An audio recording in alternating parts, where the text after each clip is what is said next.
All right, listen up. This is a Code Ninja security advisory. We've got confirmation of an active threat in the wild. I need your full attention on this right now. What we're dealing with is a zero-day situation. A critical vulnerability in Google Chrome is being actively exploited by threat actors as we speak. This is not a test. To really get the stakes here, you have to understand this quote. The browser, it's not just another app on your desktop. It's infrastructure. It's the front door to your entire cloud operation, your identity services, pretty much all of your sensitive data. So compromise here, it's not just about some stolen passwords. It's a beachhead. It's how an attacker pivots straight into your internal network. And right now, that front door is under attack. Okay, let's get specific. The threat is CVE-2026-2441. It's a high-severity, use-after-free vulnerability, and it's located deep inside Chrome's CSS engine. The bottom line is, this flaw lets a remote attacker run whatever code they want on a target system. All they have to do is get a user to visit one specially crafted web page. That's it. This number right here, 8.8, that tells you everything you need to know. That's its official CVSS 3.1 base score. On a scale where 10 is the worst, this puts the vulnerability squarely in the high-severity category. This isn't some minor bug, it's a critical weakness in your perimeter. And let me be perfectly clear. This is not theoretical. Google has confirmed it, CISA has now cataloged it, an exploit for this vulnerability exists and it's being used right now by threat actors. This is the first confirmed Chrome Zero Day of the year. Okay, before we dive into the technical details and the mitigation protocol, we have to do a mandatory comms check. It is absolutely vital that we establish a secure communications link for ongoing intel. So, I need you to execute this 3-step security protocol immediately. Step 1, subscribe and hit that notification bell.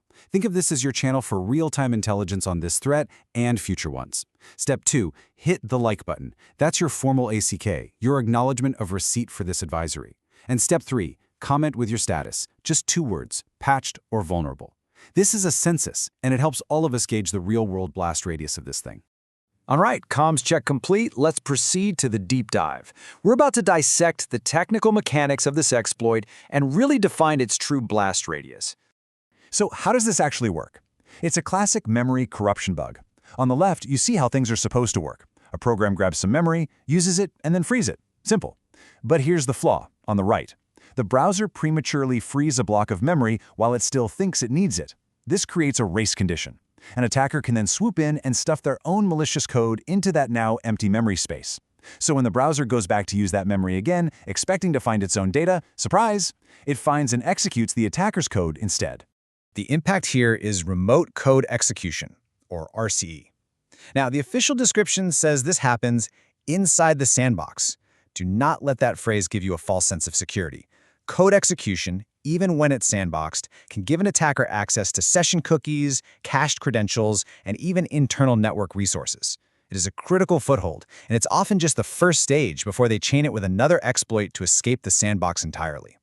And this is where we get into the supply chain risk. This vulnerability isn't just in Google Chrome. It's in the open-source Chromium project that powers a whole ecosystem of browsers. That means the blast radius is massive. We're talking Microsoft Edge, Brave, Opera, Vivaldi, the list goes on. Just patching Chrome isn't going to be enough. Let's just take a look at the timeline because it's really telling. The vuln was reported on February 11th. Just 2 days later, Google confirms it's being actively exploited and pushes an emergency patch. 4 days after that, CISA adds it to their mandatory patch list for federal agencies.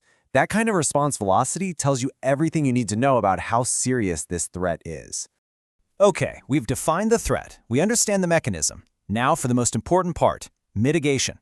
These are the immediate and strategic actions you need to take to neutralize this threat. This is your top priority action item. For Windows and macOS, you have to get to Chrome version 145.0.7632.75 or 76. For Linux, the target version is 144.0.7559.75. These are the specific builds that contain the fix. You need to verify your current versions and deploy these updates immediately.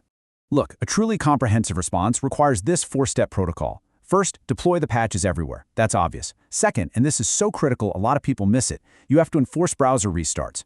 Those updates don't actually get applied until the browser is fully relaunched. Third, audit your entire environment for all those other Chromium-based browsers and make sure they're patched too. And finally, monitor your endpoints. Configure your EDR to flag any unusual child processes spawning from browsers like Chrome.exe. That is how you hunt for any signs of a successful compromise. This whole incident forces us to ask a much bigger, more strategic question that goes beyond just this one patch. Is your organization's browser fleet governed like the critical infrastructure it actually is? Because if you can't enforce updates, manage extensions, and monitor behavior at scale, a zero-day isn't a surprise. It's an inevitability. This concludes the advisory. Implement the protocol. Stay secure.